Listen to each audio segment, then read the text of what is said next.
right? Yet they got crumbling infrastructure and mildew, right? Mold, bad conditions that a lot of our folks are in, so we've got to reinvest in that. And then we've got to make sure, y'all, that we build the kind of economy that can absorb these individuals.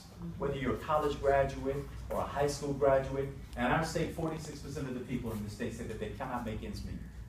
That they're working, many of them working harder than ever, and still can't draw down enough in a wage and a salary to take care of themselves and their family, right? And we got to change that condition. As mayor of Tallahassee, I competed for, and my city won one of the coveted designations as a tech hire community because of the work that we're doing to train this and the next generation of workers for the technology jobs that exist today. We're not talking about jobs just of the future. We're talking about opportunities that exist today. To give you an example, in partnership with LinkedIn, we did a survey of the tech jobs that my community was advertising. We had 550 jobs being advertised on average between 10 and 12 months. That makes sense. What are we talking about? That's a skills gap.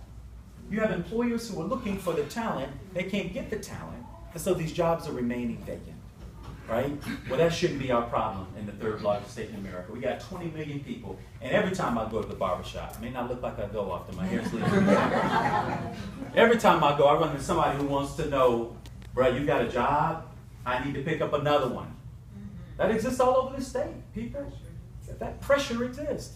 And so we have to have a governor who understands what it means to try to help build an economy that absorbs the talent of this state, and that no talent goes to waste. And we've had a jobs governor, quote unquote, under Rick Scott, cue the hisses, who says he's the jobs governor, and the truth is under Rick Scott's administration, he better be the jobs governor when you got to work 2 and 3 jobs just to make ends meet, right? You better be the jobs governor. But I'm talking about jobs that are jobs with dignity, where you can go to work and maybe take a vacation once a year, where you can meet your financial obligations, right? Those are the kinds of jobs that we've got to recruit into the state. Those are the jobs that we have to maintain and sustain. I'll tell you this, if you allow me to be your nominee for the Democratic Party for governor, you're going to get somebody who's willing to fight for the right thing. For the right thing. You are. I started with the NRA. They fought with me for 2 years in court. Took me to court, sued me. Because in the state of Florida, governments can't regulate guns. Local governments cannot. And we had an ordinance on the books which simply said, you cannot shoot guns in city parks. It's radical. You cannot shoot guns in parks where our kids play and our families picnic. And because Florida law, circa 2009, prevented us from any regulations, the gun lobby came to me and said, you got to strip your gun laws. And we said no. And they had gone all up and down the state getting commissions to pull their ordinances. And we stood up and said no, and they sued us. And in the state of Florida, if you get sued for standing in the way of the gun lobby, you can be personally sued, even for votes that you take in your elected official capacity. Indemnification gets removed. You got to find your own lawyer. You're responsible for paying a $5,000 fine.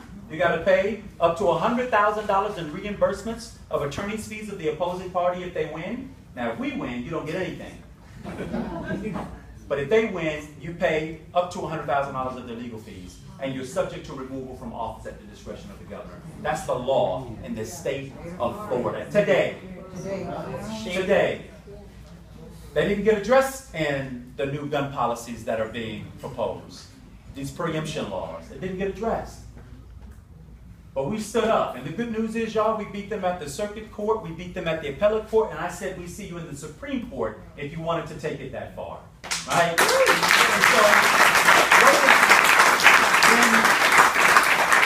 when Donald Trump, on the week that he decided to pull out of the Paris Accord, that very same week we broke ground on a new solar farm in my community, 120 acres, that tripled the amount of solar energy that we produce. Those are jobs that we need to produce in this state. That's the kind of green economy that our state deserves. But it requires having a governor who believes in science, number one, and number two, is willing to make the kind of transformation that we've got to make when it comes to, in my opinion, the energy future, the green economy. I believe we deserve that in this state. In fact, we sit at the epicenter of the impacts of global climate change. Miami-Dade, we closing our streets due to high tide, which is the natural occurrence. So we got to have a governor who believes in that and has a plan for how it is that we, in my opinion, not only begin to address those challenges and build the kind of state for the future, but also is willing to innovate and create and teach the rest of the world how to deal with climate change, right? And the impacts of it. Never mind, if we keep these Republicans in control, y'all know we got algae blooms flowing out of the east and the west side of the state of guacamole content. Who wants to vacation and live in a state where that happens? Because we